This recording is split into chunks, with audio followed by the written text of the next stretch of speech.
We're diving into the future of chips because one man is redefining the game, Mateesh Agarwal, CEO of Positron. Isn't just making faster processors, he's rethinking the entire architecture, pushing AI, efficiency, and performance to levels the big players never saw coming. If you think the chip war is over, think again, because Positron is just getting started.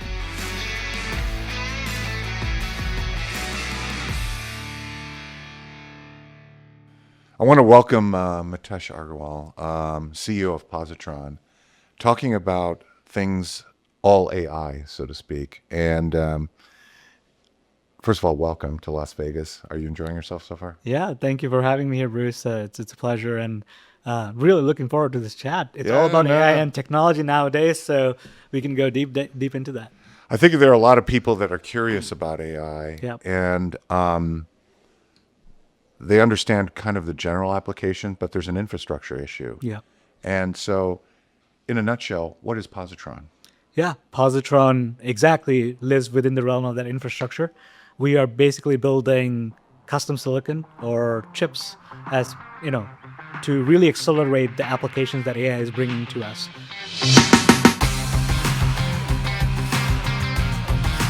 You think about applications of AI, you think about ChatGPT, you think about email assistants, AI agents, image generation tools, all of this. And these are for today. It's going to go and expand even more. Positron is building very, very efficient chips, both from a cost performance and power performance, so utilizing less and less electricity to really power these AI applications of today and tomorrow. Well, for laymen like myself, I'm always reading about Nvidia. Yeah. And it just never ceases to amaze me that every quarter on quarter, year after year, they're doubling and then doubling and then doubling again.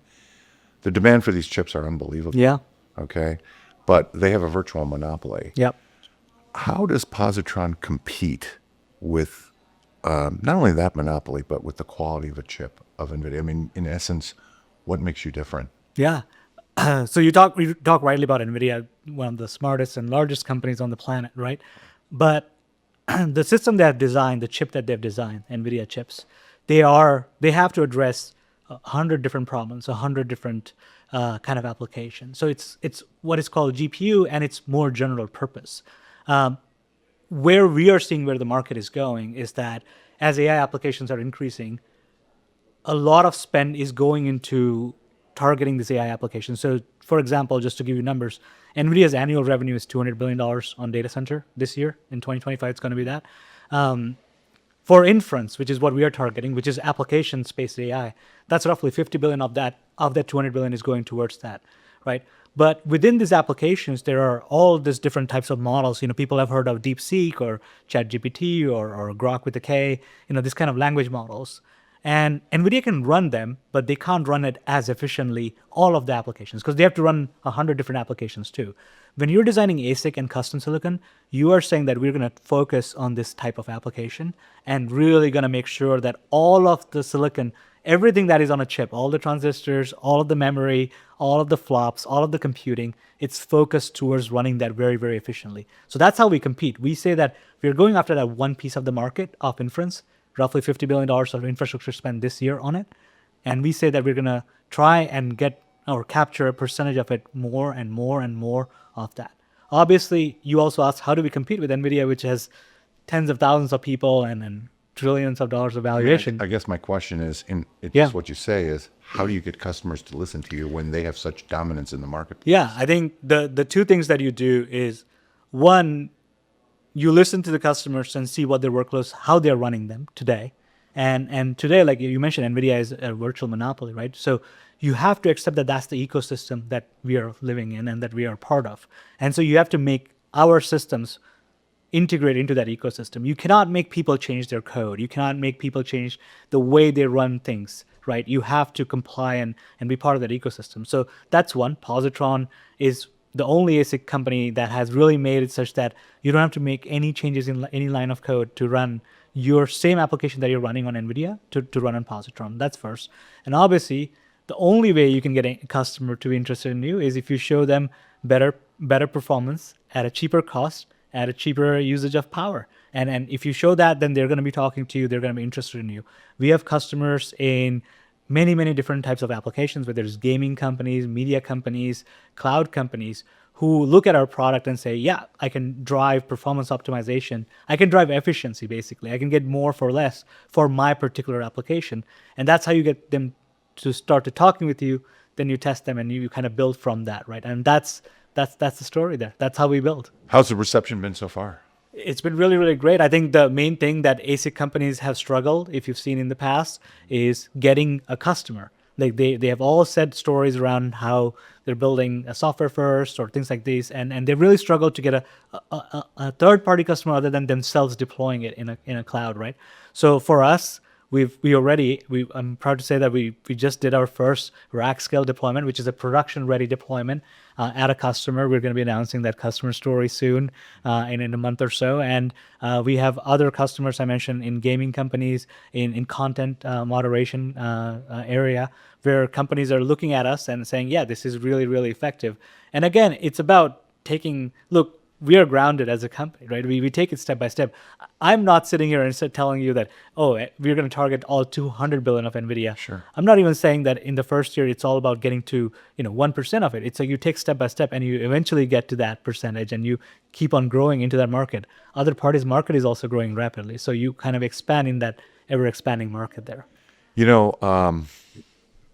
When I think about AI and the boom that's going on, it almost creates a certain anxiety. Yeah. Because it's just growing so crazy. How does an individual like yourself who's running a company like this, or even a client or customer, kind of sift through all that noise? Yeah. And because when you think about it, I would really like you to kind of address not only the marketplace of AI, and I think everyone understands that AI is exploding, but for my own ears, I would love to know when the internet took off, as a comparison. Yeah. I mean, That's it. what's the comparison to that? I mean, the adoption rate, I guess, is what I'm trying to say. That's actually a really good point. And that by the end of it, you will see like the pace is so much more different and so much more rapid than anything that we have experienced in any technology. But internet, as we all accept, has been the fastest growing technology in our lifetimes, right? Correct. And if you look at it, okay, you can say today that the world of AI has reached roughly 500 million people. Because if you think about it, ChatGPT just announced that they have 400 million active users, monthly active users. You give it 100 million more people and you say you're roughly at 500 million people using AI at some part in their lives today, right? ChatGPT came out in November of 2022. We are in March of 2025 right now. That's 2.5 years roughly. So insane. We took 2.5 years to reach 500 million. That is insane pace. Now, compare that to internet. You asked me about comparison there. Right. Internet first came out in the world as a World Wide Web, which is basically becoming accessible to everyone in 1991. But even assuming that it really became popular, started to get really hold in 1995 with Windows OS and everything coming through, it took until 2002 for internet to reach 500 million people. Wow. Today, internet is at 68% penetration in the world, so roughly 5 billion people.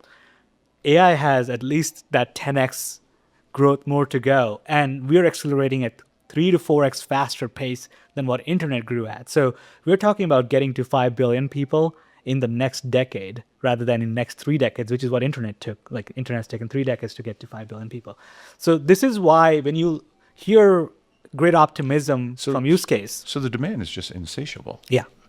That's what we all think. Like that's what look, I know people talk about hype and bubble and look, there's that was going to be my next question. There's always air pockets, right? Like you have to be humble enough to accept that there's always push and pull, right? Like it's like. And is that something that concerns you? I think we obviously think about it, but as both you as an investor, long-term investor, right? And we are here to build a long-standing, multi-decade company. We're not here for a quick rush here, right? Or anything like that, right? When we think about it, I think we let the macro worry about itself and sort it out. It's about building a great technology and having the longevity in the company built in, whether that's from how you think about cash flow, whether you think about technology, how future-proof it is. That's what we worry about from day to day. But yes, I think you are right that we talk about it. My background, I built Lambda there, and it's now a multi-billion-dollar company, has really nearly $500 million in revenue.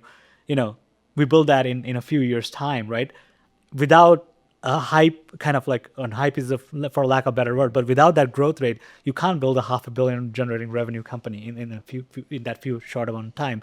So there is that worry, but I think, as I just mentioned, if you look at that, we've only reached 500 million people. Internet is to 5 billion people today. So there is potential to 10x from where we are today. And so if you think about demand from infrastructure, power, applications, what we will use it in our life, it's just going to keep on going up. Am I thinking about this the wrong way? I think AI takes me to today, basically, Yeah. the information, but it still takes a human to interpret tomorrow. A lot of it, yeah. Right. So There is no agentic authority of AI that can make a decision yet, at this moment. At this it's not. moment, exactly. But I'm assuming that's fast, possibly becoming a reality. Yeah, I mean, if you seen some of the applications that run in the background, basically that's not yet public from that perspective. There are applications where AI is surprising us with new molecule structures or new protein structures, for example. Is that Now, right? yeah, now that's an authority decision, right? That's a decision making.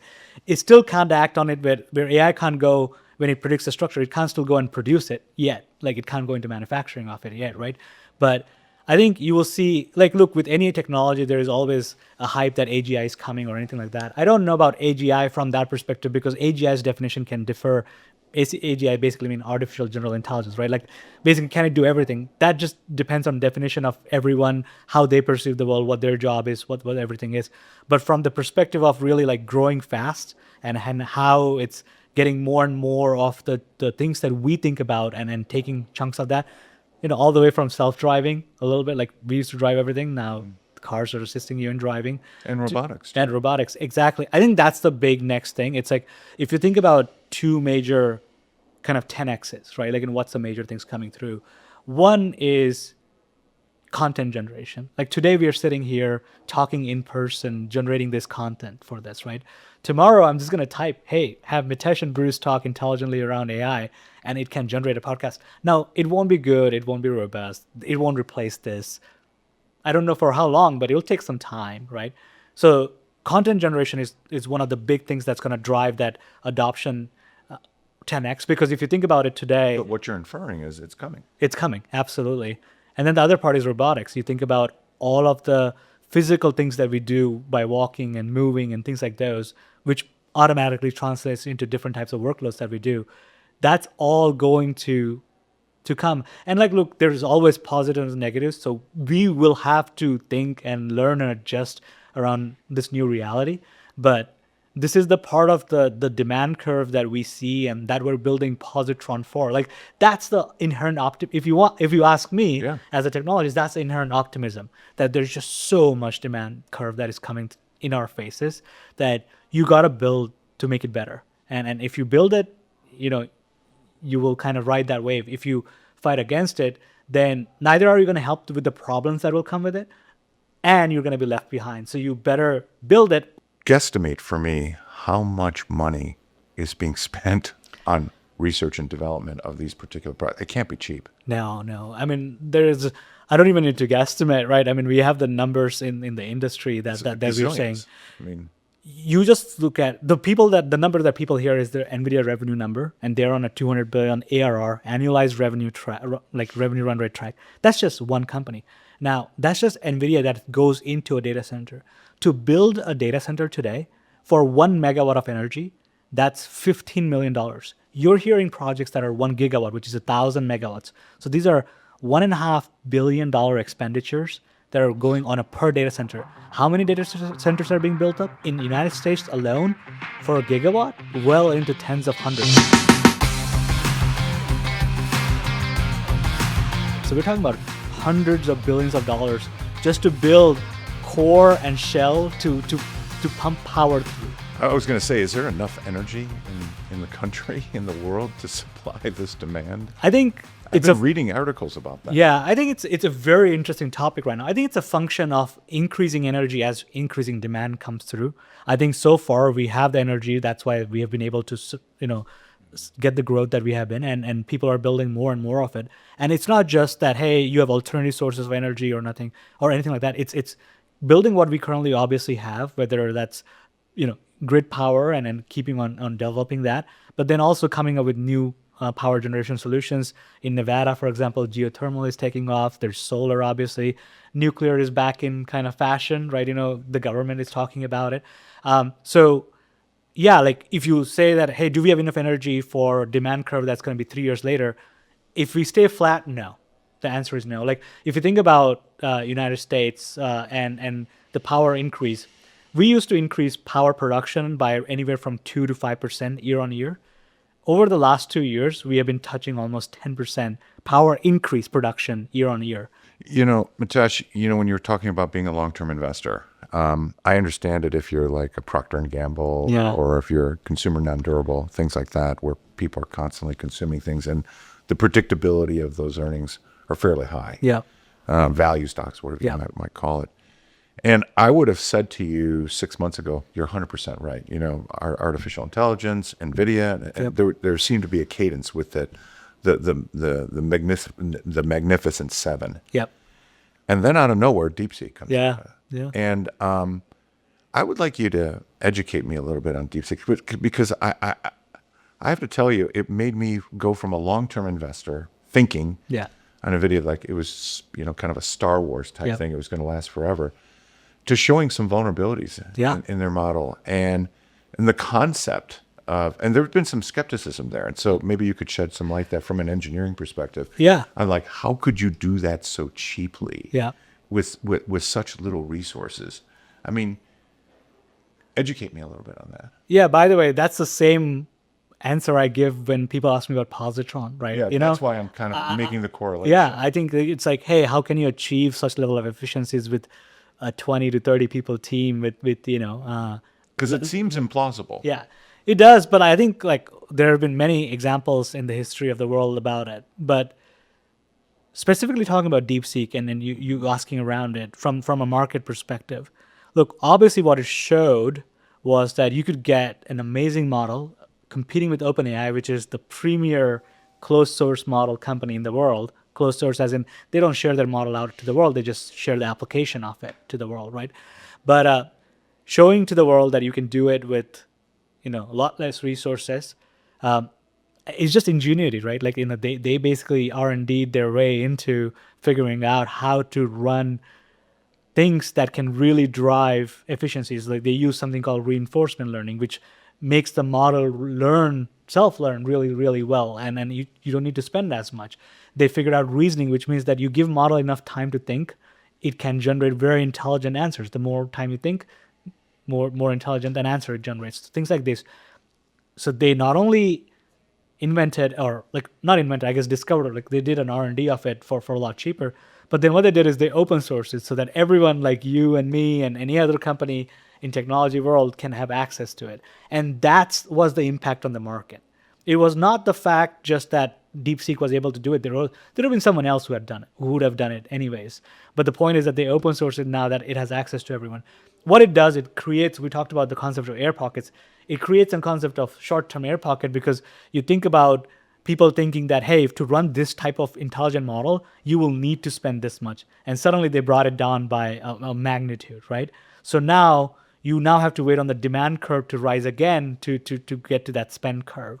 Now, we all believe that demand curve will rise to account for that. In fact, by making it cheaper, you make it more accessible. Correct. And you make it more available to everyone. This is the fundamental theory behind positron too. You make intelligence cheaper such that more of it is deployed, more of it is used, and then you drive more adoption of it. So that's kind of what happens. Mateesh, I could talk to you forever about Yeah. Positron. This is a new company. It's very exciting. The reason why I did talk about DeepSeek a little bit is Positron does remind me of the disruptor Yeah. in the space. So, I'm excited to see the launch of it and read more about it. But your history is also pretty interesting.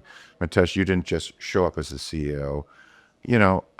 Give me a little history on who you are. And because when I met you a while back, a few years ago, I found it fascinating that you've gone through several experiences through college and then, through Lambda. I don't want to steal your thunder, but kind of give me your journey a little bit.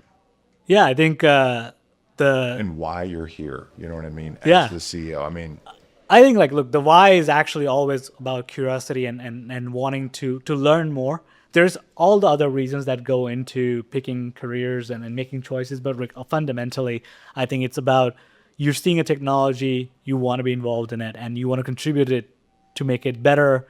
And it's a cliche to make it better for humanity. Like, obviously, it's a collective responsibility of all of us. But the point there is just like you really want to learn, and that really drives it.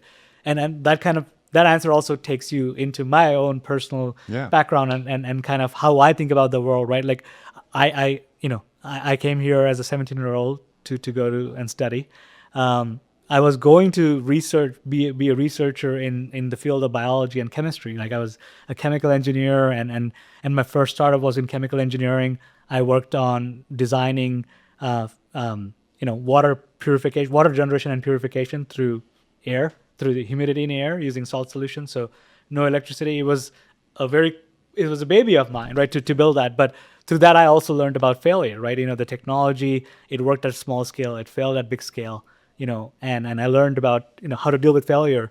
And that's often the problem with entrepreneurs, is that they kind of become so aspirational, as you were saying, you want to better the world and so on and so forth. But then when it comes to the reality of revenue, I mean, that had to be a big growing curve for you.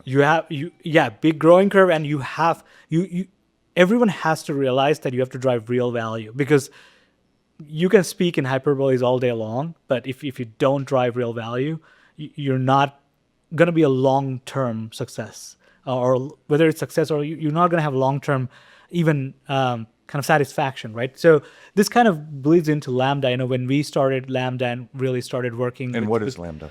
Yes, Lambda is providing compute for AI, right? Like, we build clouds. Like, if you've heard of AWS or GCP, which is Google Cloud or Amazon Cloud, it's exactly that, but specifically targeted for AI applications, right? And with Steven, when we started building it, Steven, Michael, and myself, we knew that we had to generate real revenue. You talked about revenue from a company perspective. That's as real as it can get. We got Lambda to generating close to $500 million of ARR in the past year, and then so on. And we went from the journey from zero to that, right, from 2017 onward. So that's kind of what my background is. You're going to be launching this product soon, so I cannot wait to read about it and so on and so forth, and hear about your success. I just want to thank you for being here. I could talk to you for hours about this, because the reality of the matter is there's so many derivatives of the things that you're talking about. Just to hit the surface really doesn't do it justice. But Mateesh, I wanted to thank you very much for coming here to beautiful Las Vegas. And wish you much success. Thank you so much, Bruce, for having me. It's been, as I said, we can talk about it for hours and days. So looking forward to that too. But all right, man. Pleasure, man. All right. Thank you.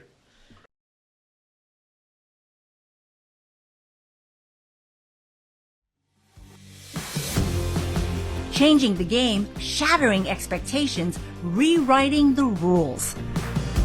Meet the new visionaries, the rebels, the ones who dare to disrupt. Exploring the industries revolutionizing our world, the disruptors. From the Fontainebleau Las Vegas Resort,